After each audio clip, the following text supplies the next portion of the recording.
I've moved to another aspect. It's kind of an introductory part of the innate immune system, though it's not really innate, but it's innate, of course. So we have what we call mechanical barriers as well as the excretions that again play a key role. Of course, these are purely innate. They play a key role in preventing the body from going down with an infection, but they're also kind of involved in the activation of the innate as well as the adaptive immune system. So, but most of these mechanical barriers are present at birth. Most of these secretions are able to be generated at birth. So most of them would be part of the innate immune system. However, they still play a key role in the adaptive immune system. So you can't really say that they are specific to the innate immune system or specific to the adaptive immune system. Of course, being natural barriers would most likely classify them under the innate, but you'd find some of them are cross-cutting. So the main role is to prevent an initial entry of infectious agents or any forms of injury, of course. And they would cover maybe the skin. We know that the skin is the largest organ in the body. So they would cover. Of course, we talked about the mucosa, the multi. We talked about the mucosa-associated lymphoid tissues. We talked about the multi before. So mucosa, and we've seen that there are quite a number of immune cells as well as other agents, other barriers, other secretions within this that play a key role in terms of preventing infections, in terms of preventing any invaders. So external excretions, of course, are present on the skin as well as the mucosal membrane. And so this would prevent microorganisms from, say, getting into the body or rather growing or rather, colonizing the skin, colonizing the mucosa. And most of these are either acids, they are peptides, and peptides and proteins are more or less, peptides are smaller portions of a protein. So most of them are either acids, peptides, or proteins. So let us look at some of these secretions as well as some of these barriers and whether they are proteins, are they peptides, are they acids, and what do they do, which portion of the body do they protect from invasion.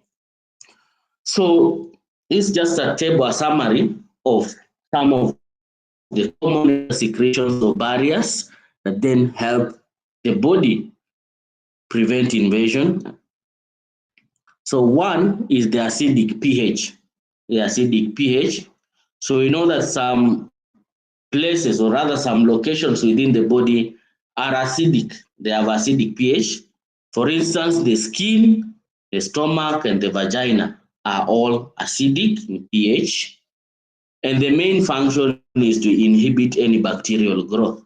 So by itself, the acidic pH is a natural barrier and it prevents, even if bacteria end up there, then they are prevented from growth. Then fatty acids are also some factors, and they're mainly present in sweat, and their main role is to inhibit bacterial growth. We also have these proteins, mucins and agglutinins. The mucins and the agglutinins, of course, these are present in secretions such as saliva, of course, secretions such as saliva, even sweat to some extent. So the mucins and agglutinins, again, will aggregate bacteria. So they prevent bacterial growth. And if there's bacteria there, then it's going to be clumped together by the fact that there are mucins and agglutinins in those. Then peroxidases, of course, there will be enzymes, but they are proteins.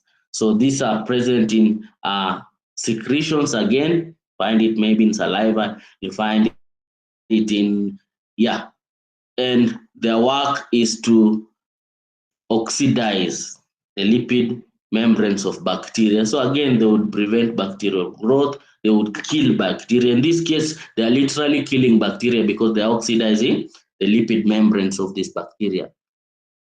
Then, of course, protease inhibitors. Protease inhibitors are still proteins. They are also present in secretions. And by their function, they inhibit bacterial growth by inhibiting the enzyme protease. So the enzyme protease is a key enzyme in most organisms. The protease, of course, its work is to cleave proteins at specific amino acids. So we have different types of proteases. So they cleave proteins at different specific amino acids.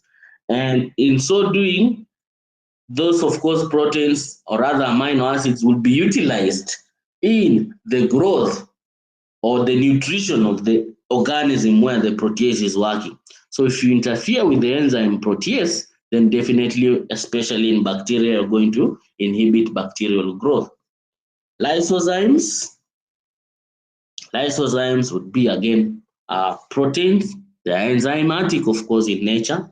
They are present in sweat and secretions. And again, they are dealing with destruction of bacteria by hydrolyzing the polysaccharide component of the cell wall. So we know that most bacteria have the cell. I think you told me you're doing microbiology. So when you're talking about bacteria, bacteria have a cell wall in addition to a cell membrane. So most cell walls are made up of polysaccharides, and these polysaccharides are then broken down, of course, by lysozymes. Lactoferrin. Lactoferrin will be present in secretions like milk. Of course, you'll find if a mother is breastfeeding, they're likely to produce lactoferrin, and this lactoferrin plays a key role in inhibition of bacteria by binding iron. So iron is a key component that would be important in bacterial growth. So if it's sequestered, if it's bound by lactoferrin, then of course they prevent bacteria growth. Histidine-rich proteins. Histidine-rich proteins. So we have proteins. We know that histidine is an amino acid. So if a protein is rich in histidine, it's usually referred to as a HRP, or histatin. It's also referred to as histatin. Histatins are proteins that are full of histidine.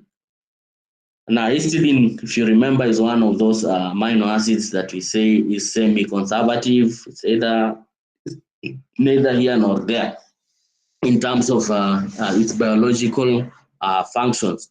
So mainly found in saliva, the secretion saliva, and it is antifungal.